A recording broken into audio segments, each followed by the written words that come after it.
Hi friends, అందరూ ఎలా ఉన్నారు? బాగున్నారా? సో మా గార్డెన్ వచ్చి ఈరోజు లుక్ మారిపోతుందండి.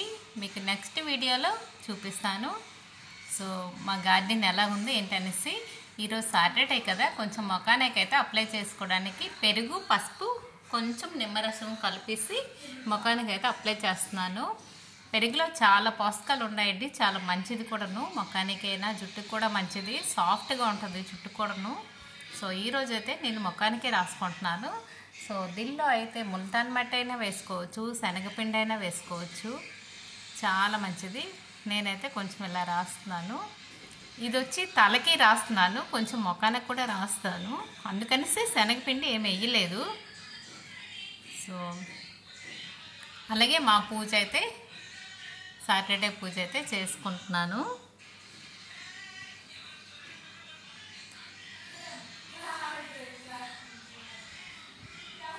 సాటర్డే పూజ చేసుకుంటున్నానండి. సాటర్డే పిండి దీపాలు పెట్టుకుంటే చాలా మంచిదండి. సో వెంకటేశ్వర స్వామి చాలా ఇష్టం, చాలా మంచిది కూడాను. ఇంకా గోవిందనామాలైనా చదువుకోవచ్చు, అష్టోత్తరాలైనా చదువుకోవచ్చు. వెంకటేశ్వర స్వామి చరిత్ర ఉంటుందండి, చరిత్ర కూడా చదువుకోవచ్చు. మళ్ళీ నేను తులసి అయితే మళ్ళీ వేసుకుంటున్నాను, తులసితో పూజ చేసుకుంటున్నానండి.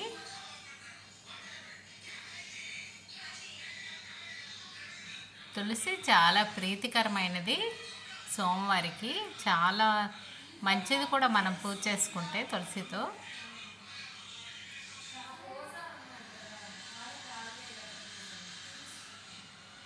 తులసి దగ్గరలో ఎక్కడైనా ఉంటే తెచ్చుకొని ఇలా పూజ చేసుకోండి. ప్రమిదల దీపం దగ్గర కూడా చేసుకుంటున్నాను. సో నా పూజ వచ్చి ఇలా చేసుకుంటున్నానండి, సాటర్డే పూజ.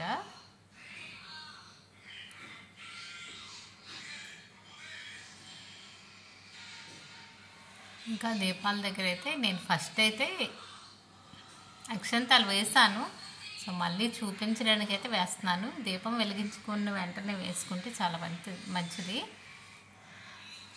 అలాగే నేను ఇప్పుడు వచ్చి పప్పు,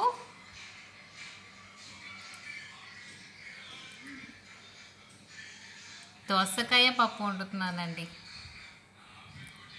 దోసకాయని కట్ చేసుకొని ఉంచుకున్నాను. సో పప్పులో అయితే టమాటో కూడా వేస్తాను, వేసి దోసకాయ కూడా వేసేస్తాను. దోసకాయ వేపేసి కూడా వేయచ్చు, కాకపోతే ఇది కొంచెం గట్టిగా అనిపిస్తుంది, అందుకని పప్పులోనే వేస్తే బాగా ఉడికిపోతుంది కదనేసి పప్పు దోసకాయ వండుతున్నాను. సాటర్డే కదా. సో ఇది వచ్చి నూరువారాల పువ్వులు. నూరువారాల పువ్వులతో ఇలా చేస్తే చాలా బాగుంటాయండి, చాలా బ్యూటిఫుల్గా ఉంటాయి. చూడండి ఒక్కసారి ఎంత బాగా వస్తుందంటే, నాకు ఇలా చిన్నప్పటి నుంచి ఇలా సరదా, ఆ పువ్వులు దొరికితే ఇలా చేస్తుంటాను నేను. నాకు చాలా ఇష్టం వాటిని చూస్తుంటే. అప్పుడు చూడండి చేసాక ఆ లుక్ అనేది ఎలా ఉంటుందో ఒకసారి మీరు చూడండి, స్కిప్ చేయకుండా చూడండి. ఆ పువ్వు ఎలాగ వస్తుందని చూపిస్తాను మీకు.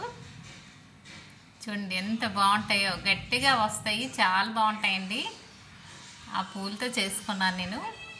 అలాగే ఈవినింగ్ తాటి ముంజలు అయితే తింటున్నాము, అందరికీ ఒలిసి పెడుతున్నాను. ఇంకా చూడండి చాలా బాగున్నాయి. అంటే కవర్తో తీసుకున్నాం కదా, కొన్ని ఒక 2-3 గట్టిగా ఉన్నాయండి, మిగతావన్నీ మెత్తగానే లేతగా ఉన్నాయి. సో మధ్యాహ్నం ఈవినింగ్ టైంలో మేడపైకి వచ్చి చాలా పని అయ్యిందండి. మొత్తం క్లీన్ చేసుకొని మొత్తం మేడంతా కడిగాను. చూడండి ఇంకా లుక్ మారిందని చెప్పాను కదా. సో ఇలాగ అయ్యింది. ఇంకా మీకు డీటెయిల్స్గా నెక్స్ట్ వీడియోలో పెడతాను, ఒక్కసారి చూడండి. ఇప్పుడు ముగ్గులు కూడా బాగా కనిపిస్తున్నాయి.